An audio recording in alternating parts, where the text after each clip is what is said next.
nesse momento. A palavra que é viva, a palavra que transforma. Aleluia! Glória a Deus! Ó Senhor, meu Deus, Pai Todo-Poderoso, Senhor. Vem estar aqui, Senhor. Nos colocamos em Tua presença, Pai. Sei que a Tua palavra diz: quando um ou mais estão reunidos, dois ou mais estão reunidos em Teu nome, aqui o Senhor está. Aleluia! Oh Pai maravilhoso, santo, venha usar o Teu servo que vem trazer a Tua palavra, Senhor. Pai, toma ele pelas mãos, usa a boca dele, Senhor. Pai, traga o Teu Espírito Santo para que nós possamos entender, compreender, e que ele seja servo usado pelo Senhor, para que a Tua palavra seja edificada, venha penetrar nos nossos corações. A Tua palavra que é feita a espada de dois gumes, Senhor, que vai até a divisão da medula, a separação entre a alma e o espírito, Senhor, meu Deus. Te louvamos e te agradecemos, Pai, para que a Tua palavra seja a semente e o nosso coração a terra fértil, para que ela cresça, germine, produza frutos dignos para o Teu reino, para a Tua honra, para a Tua glória, em nome de Jesus. Amém. Queridos, não há nada melhor do que estar na presença de Deus, não há nada melhor do que sentir essa manifestação da presença do Senhor. Vamos abrir nossas Bíblias, 1 Coríntios 11. Aí, você que está sem Bíblia, junto aí, então presta atenção na leitura. Aleluia. Glória ao Senhor. 1 Coríntios, capítulo 11, a partir do 17. Eu vou ler para ganharmos tempo. Entretanto, nisto, Paulo dizendo aos Coríntios, né? Nisto que vou dizer, não os elogio, pois as reuniões de vocês fazem mais mal do que bem. Em primeiro lugar, ouço que quando vocês se reúnem como igreja, há divisões entre vocês, e até certo ponto, eu creio, pois é necessário que haja divergência entre vocês, para que sejam conhecidos quais entre vocês são aprovados. Quando vocês se reúnem, não é para comer a ceia do Senhor, porque cada um come em sua própria casa, sem esperar pelos outros. Cada um come sua própria ceia, sem esperar pelos outros. Assim, enquanto um fica com fome, o outro se embriaga. Será que vocês não têm casa onde comer e beber? Ou desprezam a igreja de Deus, ou humilham os que nada têm? Que direi? Eu os elogiarei por isso? Certamente que não. Pois recebi do Senhor o que também entreguei a vocês, que o Senhor Jesus, na noite em que foi traído, tomou o pão e, tendo dado graças, partiu e disse: esse é meu corpo, que é dado em favor de vocês. Façam isso em memória de mim. Da mesma forma, depois da ceia, ele tomou o cálice e disse: este cálice é a nova aliança no meu sangue. Façam isso sempre que o beberem em memória de mim. Porque sempre que comerem deste pão e beberem deste cálice, vocês anunciam a morte do Senhor até que ele venha. Portanto, todo aquele que comer o pão ou beber o cálice do Senhor indignamente será culpado de pecar contra o corpo e o sangue do Senhor. Examine-se cada um a si mesmo, e então coma do pão e beba do cálice. Pois quem come e bebe sem discernir o corpo do Senhor, come e bebe para a sua própria condenação. Por isso há entre vocês muitos fracos e doentes, e vários já dormiram. Mas, se nós tivéssemos o cuidado de examinar a nós mesmos, não receberíamos o juízo. Amém, querido? Eu pedi para fazer um solo aí, querido. Pode sentar. O último versículo ele fala: quando somos julgados pelo Senhor, estamos sendo disciplinados para que não sejamos condenados com o mundo. Queridos, aqui ele vai falar, Paulo está falando de duas festas. Primeiro é a festa ágape. Era uma festa que acontecia onde os ricos e os pobres, eles se reuniam, os ricos levavam comida e eles tinham uma ceia, mais ou menos quando a gente faz um churrasco aqui, uma confraternização. Em breve os senhores aqui, os reclusos, vão se formar, semana que vem, e vai haver uma confraternização, os senhores vão fazer em casa, e é disso que Paulo está falando aqui. E aí Paulo começa a falar que eles estavam celebrando a ceia do Senhor. E a ceia, né, ela remete lá à Páscoa. Só um pouquinho mais baixo, só. Obrigado. A Páscoa, que significa passar por cima. Então eles celebravam essa festa. Tá bonito, sabe? Desculpa aí. Eles celebravam nessa festa ceia, a Páscoa do Senhor. Quem sabe o que significa Páscoa aí? Quem sabe o que significa Páscoa? O termo. Passar por cima. Ô Marinho, você sabe por que passar, Marinho, né? Sabe por que passar por cima? Isso remete lá às 10 pragas do Egito. Quem lembra qual foi a 10ª praga? A morte dos primogênitos. E aí, houve uma ordem que Deus deu a Moisés, que eles deveriam matar o cordeiro e pegar aquele sangue e pintar a porta, o umbral da porta. E aí o anjo da morte, ele viria à noite, e aquele que tivesse aquele sangue como marca em sua porta, não teria o seu filho primogênito morto. Então, Páscoa é quando o judeu ele celebrava esse passar por cima. E existia um ritual que foi criado em cima disso. E esse ritual já durava 1430 anos, desde o Êxodo até a morte e a ressurreição de Jesus. Então, imagina, 1430 anos você celebrar, você fazendo um ritual, mais ou menos no nosso Natal. O que a gente faz no Natal, Jackson? A gente troca presente. Né? O que a gente faz no Dia das Crianças? Né? A gente compra. Ontem foi Dia dos Namorados, aqui temos 2 namorados, eterno namorado. Então, espero que o Luiz tenha lembrado, né? Uma coisa aí, para nós falar eu te amo, glória a Deus. Né? Às vezes eu passo os anos e a gente esquece. Mas 1430 anos, eles fazendo um ritual. E que ritual era esse? Eles chamavam o ritual dos 4 cálices, ou das 4 taças. E que taças eram essas? A primeira, eles pegavam assim, ó, vamos nos lembrar, imagina 4 copos aqui, eu estou com o meu copo aqui, né? Imagina que esse aqui tivesse 4. Então eles pegavam o primeiro, nessa festa da Páscoa, e falavam, esse é o cálice para a gente lembrar que a gente era escravo. Tá aí qual é o seu nome? 14? Tá aí o 14 fazendo, vamos beber 14, bebe esse, é o seu cálice, a gente bebia. Esse era o primeiro cálice, que falava da escravidão. Nós éramos escravos no Egito. E eles sempre lembravam que eles foram escravos. Ser escravo é bom ou ruim? É ruim. E isso já estava apontando para Cristo. Porque muitos são ou estão escravos do pecado. Assim como Israel estava fazendo esse tipo, mostrando a escravidão do Egito. O segundo cálice falava da libertação. Nós éramos escravos, mas nós fomos libertos. E eles bebiam esse segundo cálice. E aí Jesus está celebrando essa festa.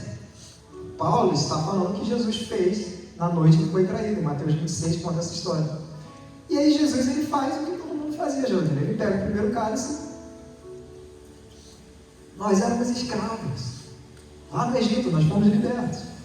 E aí vai e come, e pega o segundo cálice. Nós fomos libertos. Não existe mais escravidão. E aí quando Jesus pega o terceiro cálice, Luiz, esperava-se que ele mantivesse a tradição. O terceiro cálice, ele falava da promessa. Falava do Messias. Só que quem está pegando aquele cálice é o próprio Messias. Então imagina você ter uma tradição de 1430 anos. Quanto tempo tem a Força Aérea? A Força Aérea é nova, né? E a gente tem tradições. Então imagina que em vez de eu comandar, tropa o meu comando. Tropa, aí tá a tropa já toda à vontade. Atenção tropa vai descansar. Geralmente é o sentido. O que ele manda? Só que ele manda um comando que não tem nada a ver com o que eles estão acostumados. Nem a sentir, nem a descansar. É como se fosse um outro comando. Jesus ele pega aquela taça e ele atualiza aquele ritual, aquela aliança. Ele pega o pão, que geralmente o pão era pego entre a segunda e a terceira taça, e ele fala, este é o meu corpo, que é partido por vós. E todo mundo já começa a notar uma diferença. Quando ele pega o terceiro cálice do sangue, ele fala, este é o símbolo de uma nova aliança, de um novo ritual. Eu estou criando algo novo. Eu estou inaugurando algo novo nessa noite, algo marcante para gerações a fio. Aquilo que Jesus fez reflete hoje, que infelizmente nós não temos ainda estrutura para fazer, mas faríamos, hoje é início de mês. E assim como foi a ordenança do Senhor, que Paulo está falando, olha, eu só estou repassando aquilo que o próprio Cristo ensinou. Que vocês fizessem isso em memória. Ah, mas tem que fazer todo dia, toda semana. Nós costumamos fazer todo mês. A Bíblia não diz de quanto tempo. A gente faz todo mês para marcar o início de uma nova fase. E faríamos hoje. Estamos iniciando um mês praticamente. E Jesus inaugura uma nova fase. E que nova fase é essa? Que nova aliança é essa? É interessante porque deve estar perguntando, são 4, né? 4 cálices. Jesus no terceiro, ele parte o pão, fala, é o meu corpo e é o meu sangue. Essa é uma nova aliança. E aí ele é preso.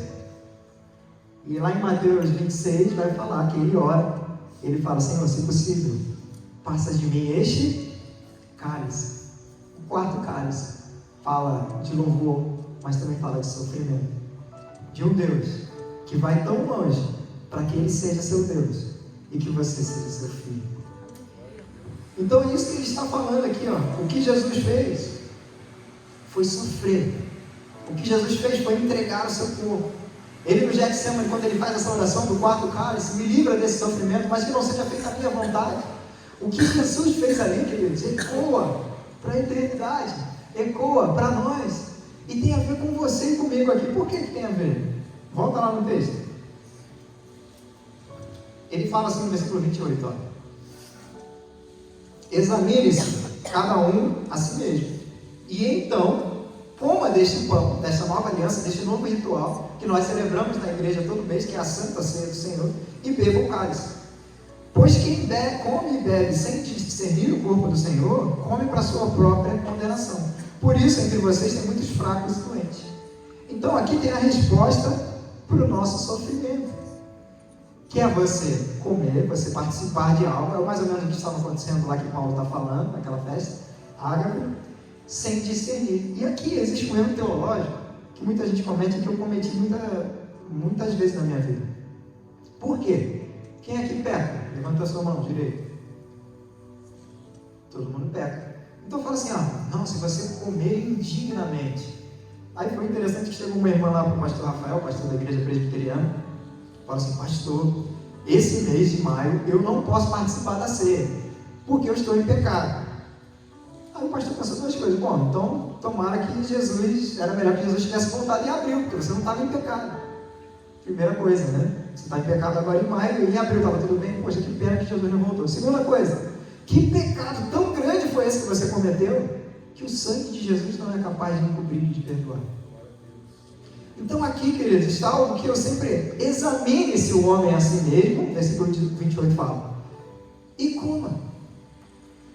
É um ato contínuo. Ele não está falando: examine-se, veja que você é pecador e se afaste. Examine-se, veja que você é falho e se afaste. Não, porque aqui é a solução. Examine-se hoje e veja o que está errado na sua vida. Talvez você está aqui hoje e você ainda é escravo do pecado. E como é bom ser livre do pecado. Mas como que a gente é livre do pecado? Não é nas nossas próprias forças. Examine-se e participe, e coma, e lance mão de Cristo, que perdoa, que liberta, que resgata, que dá uma esperança. O que ele está falando aqui? Que nós reconhecemos que somos fracos e que somos doentes, mas nós lançamos mão desse pão, nós lançamos mão deste cálice. O que ele está dizendo? Lance mão de Cristo, se lance na presença de Cristo hoje. O salmista Davi vai falar em Salmo 51:10, ele havia pecado. Quando se lembra do pecado de Davi?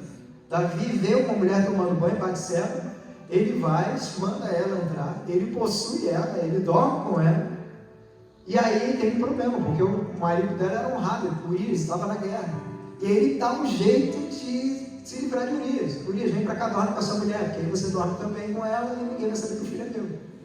E Urias: não, meus companheiros estão na guerra, eu tenho que ir, tinha espírito de porco, Urias. Não, Urias ficou dormindo na porta da cidade. Até que Davi só teve um jeito de matar Urias, mandou ele para frente da batalha, onde a guerra era mais ferrenha, e matou ele.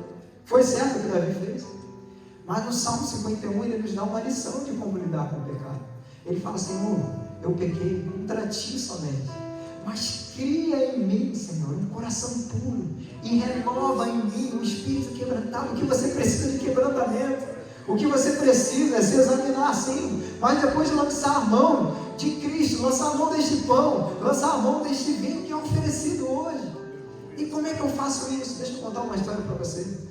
Tem um pastor muito conhecido mundialmente, ele tem um ministério mundial que chama pastor John Bevere. A esposa dele, Lisa Bevere, eles têm muitos livros, é muito abençoado esse casal. E ele escreveu um livro chamado, Jackson, Kryptonita. Muito bom esse livro. Tem, se você entrar no YouTube, tem uma pregação dele sobre esse livro. E o que é a nossa Kryptonita de ser, como cristãos? É o pecado. E aí, sabe o que ele falou, Carlos? Ele era viciado em pornografia. Viciado. Ele não conseguia. Estava à noite ali, Casetórios, ele vendo o celular ali, pornografia, pecava. Ele falou, vou resolver meu problema, irmãos. Vou casar. Aí casou. Sabe o que aconteceu, gente? Nada. Ele continuou viciado em pornografia. E aí ele, não, já sei, você foi num culto de libertação. Aí tinha um pastor super famoso. Aí ele foi lá, pastor, eu sou viciado em pornografia, eu já casei, eu tenho uma vida sexual ativa agora, mas não estou conseguindo me livrar disso. Senhor, o que eu faço? O pastor botou a mão na cabeça dele, orou por ele. E sabe o que aconteceu 3 dias depois que o pastor orou? Ele pecou de novo. Nada. E aí ele cansado daquilo, ele falou, Deus, como é que eu me livro disso? E ele tira um retiro dele com Deus. E naquele retiro, como a gente vai nesse final de semana, o Senhor ministrou com ele profundamente e falou assim, John, você está orando errado. Como assim? Imagina você senta, Deus fala, você está orando errado. Como assim? Ele falou, eu quero ganhar vidas, eu quero fazer grandes coisas para o Senhor, mas eu tenho esse pecado, eu quero me libertar, não é para a minha glória, mas é para que as pessoas te conheçam. Você está orando errado. O que você tem que querer é agradar o meu coração, é estar perto de mim e ter um coração igual ao meu. Muitas vezes nós confundimos, nós queremos glória, nós queremos título, nós queremos poder, mas nós nos esquecemos da essência, que é ter Jesus na nossa vida. Você tem pecado? Sim, examine-se e depois coma. E ele vai falar, por isso que tem muitos doentes, muitos fracos. E aí vem uma pergunta, por que a gente sofre? Se o que Jesus fez foi tão grande assim, Debarros, por que ainda resta tão sofrimento? E o que Paulo está dizendo aqui? Por causa disso, tem muitos que sofrem. Por causa do pecado. Por causa desse ranço, por causa desse fedor que a gente carrega. É que tem muitos fracos e que tem muitos doentes. Não caia nessa conversa de que você não pode se chegar a Deus quando você está em pecado. É totalmente o contrário. É quando Adão pecou e foi se esconder e o Senhor foi procurar por ele. É como aquela mulher que tinha já vários maridos e Jesus vai encontrar com ela, a mulher samaritana na fonte. Hoje, ele abriu essa porta para vir ao seu encontro. E aí vem essa pergunta, por que eu estou sofrendo? Vamos ficar de pé? Eu pedi para ficar de pé, só que eu estou acordando. Tem 2 coisas que nos fazem sofrer. Primeiras coisas, aquilo que eu procuro. Existem 2 tipos de sofrimento. Aquele que você cria. Dá um exemplo, Major. Não falta o serviço. Vai ter um sofrimento, vai ter uma punição. Se eu faltar o expediente, eu vou ser punido pelo brigadeiro. Se o brigadeiro faltar, ele vai ser punido pelo Major Brigadeiro. E a vida é assim. Tem sofrimentos que você está procurando. Você está cultivando maus hábitos. E aí vai algumas dicas, né? Do que a gente pode fazer para vencer isso. Primeiro, enche a sua mente da palavra de Deus. Medite na palavra de Deus, que a palavra de Deus ela limpa a sua alma. Segundo, renove o seu entendimento. Tenha alvos corretos. Terceiro, entenda que o sofrimento, e aí eu entro no segundo motivo por que sofremos. Talvez você esteja sofrendo por esse motivo aqui. Você não provocou, mas a doença veio. Você trabalhou, você não deixou, não foi preguiçoso, mas o problema bateu a sua porta. E existe uma canção, a cantora chama Laura Story. Deixa eu ler para você essa canção. Ela fala assim, ó, nós oramos por bênçãos, nós oramos por paz, oramos por conforto e proteção para a família, oramos por cura, por prosperidade, oramos pela mão poderosa do Senhor para amenizar nosso sofrimento. E todo o tempo o Senhor ouve a nossa necessidade. Mas e se as bênçãos estiverem vindo por meio das lágrimas? E se a tua presença se fizer manifesta nas noites sem dormir? E se as provações dessa vida são as tuas misericórdias disfarçadas para que a gente te busque e te queira cada vez mais? De um jeito ou de outro, querido, só tem uma solução. Eu gostaria de orar por você agora. Se você tem sofrido por algo que você criou e você quer a libertação, ou se algo acometeu a sua vida que você não esperava, volte-se para o Senhor. O sacrifício que Cristo fez na cruz não há preço que pague. não há preço do que ser livre. Jesus acalmou a tempestade 2 vezes. Uma vez ele acalma o mar e o vento e repreende os discípulos. A outra vez ele acalma os discípulos e depois acalma o mar. Jesus está interessado no teu coração aqui nessa tarde. Como você está importa muito mais do que como as coisas estão. Talvez na tua vida Deus está te dando um ingrediente que não seja muito agradável.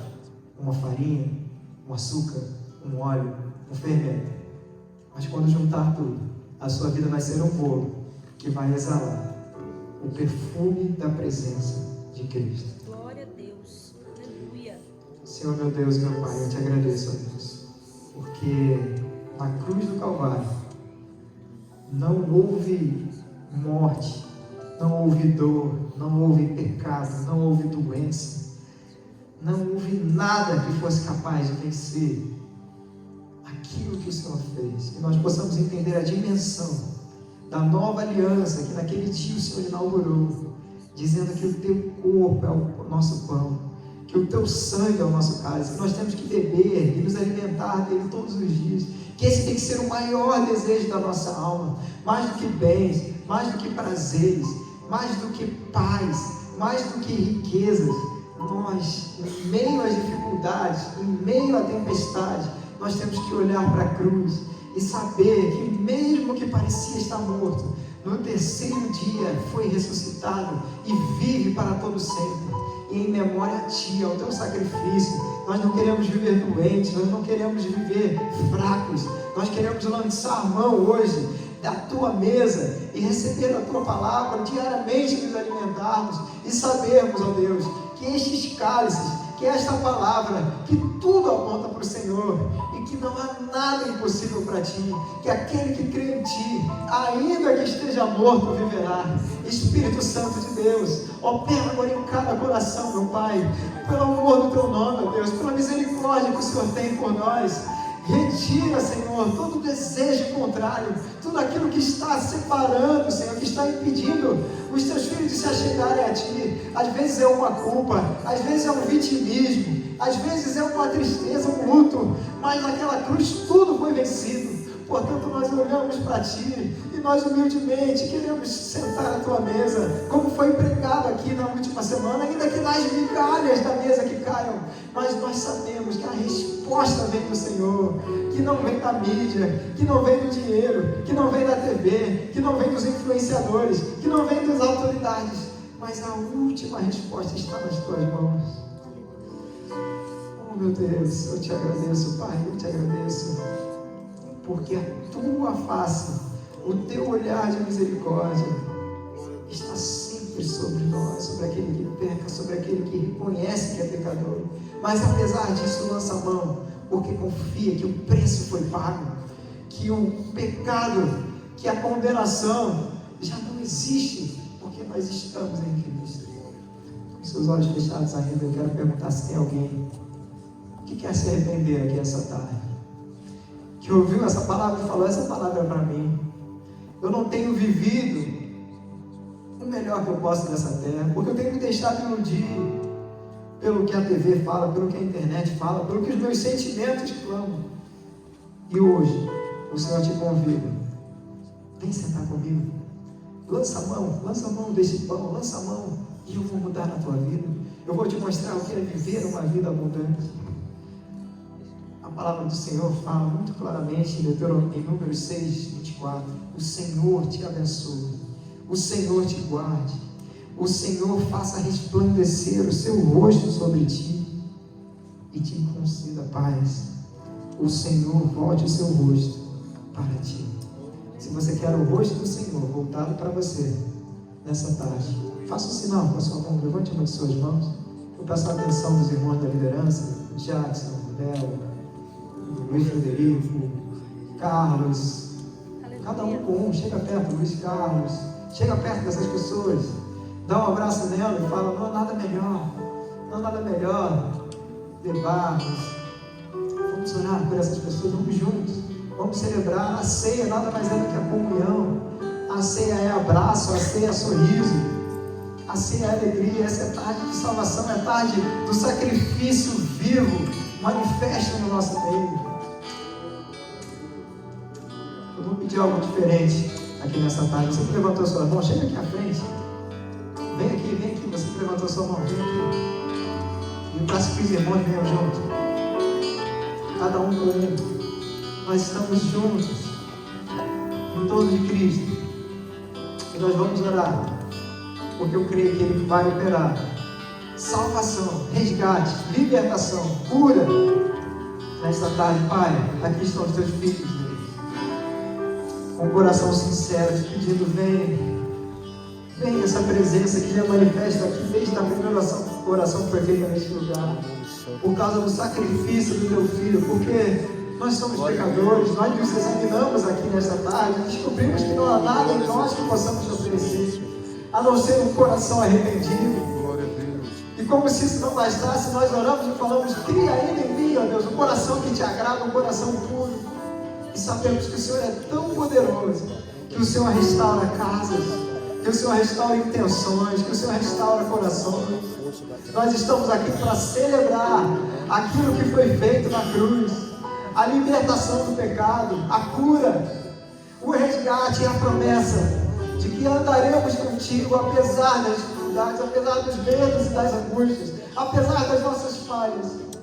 Sabemos que um dia o Senhor nos recolherá contigo para a eternidade, mas enquanto isso nós queremos andar contigo nessa terra. Nos abençoa quando estivermos em forma, nos abençoa quando estivermos pagando flexão, nos abençoa quando estivermos em frente a uma TV, a tela de um computador ou de um celular. Que sejamos incomodados e que estejamos nessa ceia, celebrando essa comunhão, dessa festa gloriosa sobre a morte, sobre o pecado, a festa da vida, a festa da paz, a festa da alegria. Não há vitória maior do que a morte de Cristo na cruz. Não há nada melhor do que a tua presença. Escreve o nome dos teus filhos no livro da vida, ó Pai. Rasga toda célula, de toda acusação, de todo pecado contra eles. E que nós, como irmãos, como igreja, possamos caminhar juntos e ajudá-los, ó Deus, neste caminho. Em nome de Jesus. Que essa quinta-feira seja uma quinta-feira diferente. De que nós vamos nos abraçar, nós vamos estar lá, nós vamos anotar nomes e telefones, nós vamos orar uns pelos outros. E nós vamos, ó Deus, ver a tua mão cada dia mais neste batalhão, nesta academia, nesta cidade, porque a glória e a honra é toda tua. Muito obrigado por cada vida aqui, pela festa, pelo banquete que o Senhor nos coloca aqui nesta tarde. Nós te glorificamos e te agradecemos pelo teu sacrifício, em nome de Jesus. Aplauda o Senhor. Aleluia. Vamos louvar. Você pode voltar para o seu lugar? O universo chora, o sol se apagou. Ali estava amor, o Salvador. Seu corpo lá na cruz, seu sangue derramou. Aleluia.